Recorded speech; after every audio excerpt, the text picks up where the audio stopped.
This is a string cheese and Slim Jim taco. And I have 2 of them. I'll try that again. Yes. What is it? Chicken salad. Okay. That's good. Got a piece of celery in it, but they're kind of nice and crunchy. My tortillas have dirt in them. Or on them, I mean. Mmm. 2 here. Need one? This is solid. Is it good? Mm-hmm. Slim Jim tortilla string cheese. This is awesome.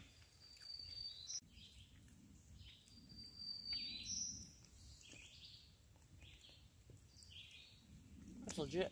It's like chorizo. I eat that in the real world. Mm-hmm.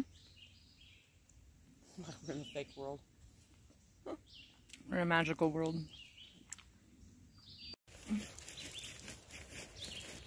So much better now. Soon.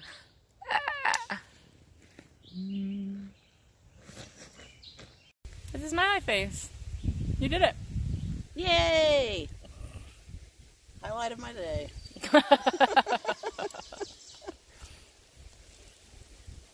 And most people nibble these. I roll it up in a ball and when you're out here, shove it in. like...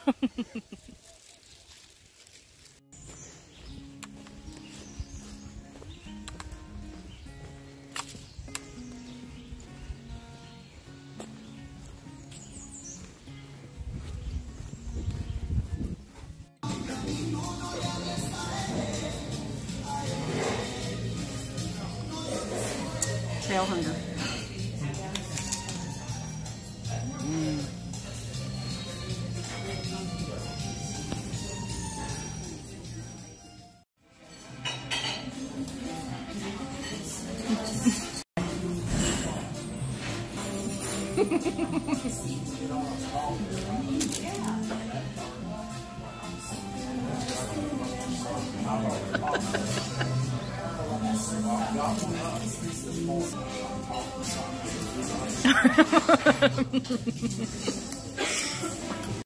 So we hiked 10 miles into Marion, and now we are currently at the Travel Inn.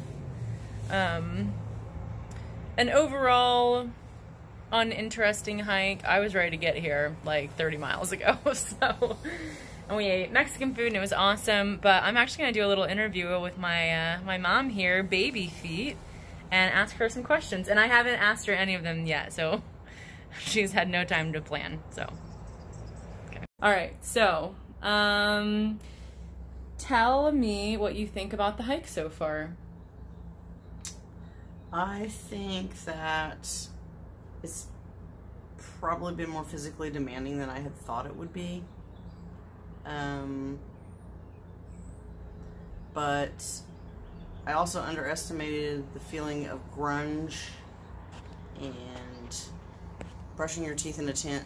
I was saying earlier, it's like, if anybody wants to know what it's like to be on the Appalachian Trail, just put yourself in a closet and get dressed in there, prepare your backpack in there, sit in there, have no Wi-Fi in there, and just like sit there. That's the way my mornings usually are.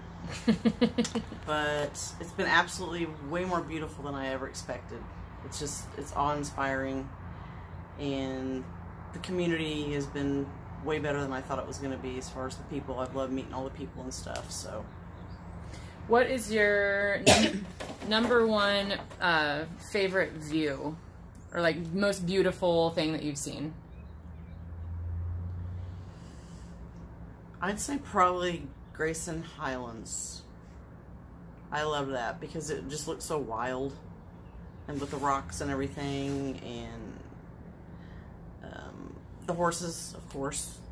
So that'd probably be my favorite, even though it was my least favorite getting up and down from, but it was worth it. So.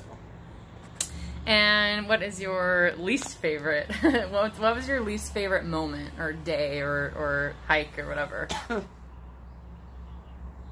Probably entering the Smokies. Yeah, because it was a rugged climb, but besides that, the weather, it was just freezing, rain, I mean, you couldn't even stop to sit and have lunch or anything. We ended up crouching down on the trail under an umbrella, just trying to shove food in our face because we knew we needed to eat. So that was probably my least favorite moment. Okay. And for anybody that hasn't already like heard your why are you hiking the Appalachian Trail? Why are you through hiking the Appalachian Trail? I think it's basically for the challenge. That really is it. It's just something that's huge. I want to be able to say that I did. Accomplishment. It's really important for me because in the past, like a lot of us, you know, you plan to do things and then you're like, I just don't really want to do it, or you quit, and I just don't want to be that person anymore. So this is really important for me to accomplish this, especially at my age. It's kind of like one of those things I want to be able to talk to my grandkids about and stuff. So it's a pride thing too, I guess. Do you have any grandkids? No. Okay. Tell me about what's something that like was surprising to you now that you're like used to the trail. What's something that still surprises you? How unafraid I am of snakes and bears. I mean, I thought I would be like a little more freaked out about stuff, but they're over there, so they don't really, I mean, if it was right in my face, it'd probably be a whole different thing, but... That snake was right in front of your face. And crossing the condemned bridge, I'm kind of surprising myself that I'm a little more fearless than I thought. It brings it out in you. What advice would you have for someone, well, do you want to tell people what your age is? 56. Okay. What advice would you give to someone that was 56 that wanted to through hike the Appalachian Trail? Hike your own hike. It's important because I don't feel like I can keep up with a lot of the younger people and stuff, and I think if I let that get to me, after a while you just don't want to do it anymore. It becomes less fun. So I have to really focus on what I'm doing that day, and it's okay if I'm behind. We're all going to end up at the same campsite anyway. So, and that it's okay to get discouraged, and it's okay to sometimes think, why am I here? I have a recliner at home with a coffee maker and no fly landing on my eyeglasses, but it's always just really important to, for me anyway, to have a goal, to have a daily goal, what I'm looking forward to seeing that day and to seeing that week, and just kind of focus on that rather than day to day. And I think one of the best things that I have is trail amnesia, because no matter how hard that day is, you wake up the next morning and you don't really even remember how horrible it was. But you remember the good stuff, so that's helpful. What's a meal that you've made on trail that you thought like you could actually eat in real life? Pop-Tarts. Do you not eat Pop-Tarts in your normal life? No. I watch what I eat. Out here, I really watch what I eat.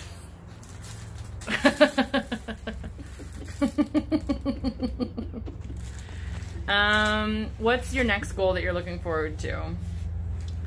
As far as a daily goal type thing? Yeah. Or like, nah, because daily, I guess it would just be like, survive. What's like the next? I try not to look really far ahead because I just like to focus real close. So I'm looking forward to going to dinner tomorrow night at that barn, the barn restaurant. So that'll be kind of fun. And then we have some people coming out to visit us this weekend, so I look forward to that. Just little things. The little things keep me going more than the huge. Once in a while I'll pull out the whole Katahdin thing and visualize that, but usually it's a day-to-day kind of deal that I look forward to. So okay. What is something that you've learned in the last 9 weeks? Well, this is the 9th week, so 8 weeks, I guess. That I talk a lot and I can be really annoying. Wait, you didn't know that you talked a lot? No, I usually don't. I just have a lot to say out here.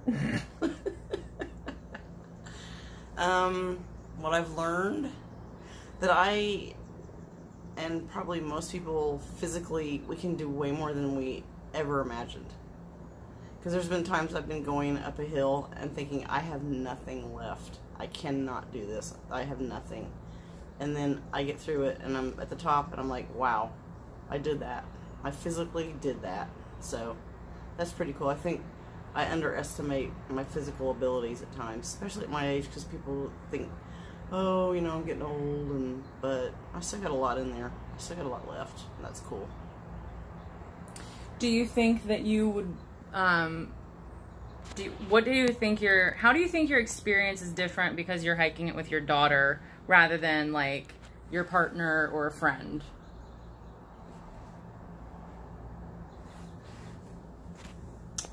I think with a partner it would be pretty hard, because a lot of times we do stuff, say things that aren't as nice to our partners that we really shouldn't.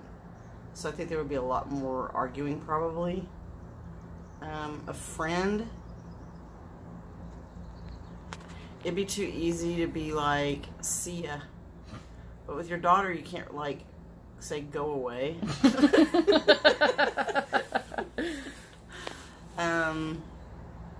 I think it's cool because we get each other. I mean, you know, we don't really argue and stuff, but we can tell when one of the other's getting annoyed, and we just either be quiet or walk on ahead, and I think that's really important. There's just no time to argue out here. All of the mental capabilities and the energy and everything is focused on the task. If people start arguing and stuff out here, I don't know how they'd be able to get through it.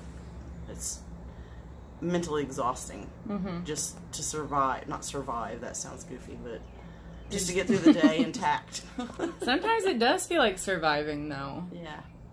I mean, we've been in situations where it's like, we need to find shelter, it's raining, it's sub-freezing temperatures, we have zero food, and like, we have to, you know, portion out our water or whatever. Yeah. Like, yeah, that's silly. Okay, we can go to a shelter with a fireplace, but it is survival. Plus, you have to get to the shelter, and it could be 12 miles away.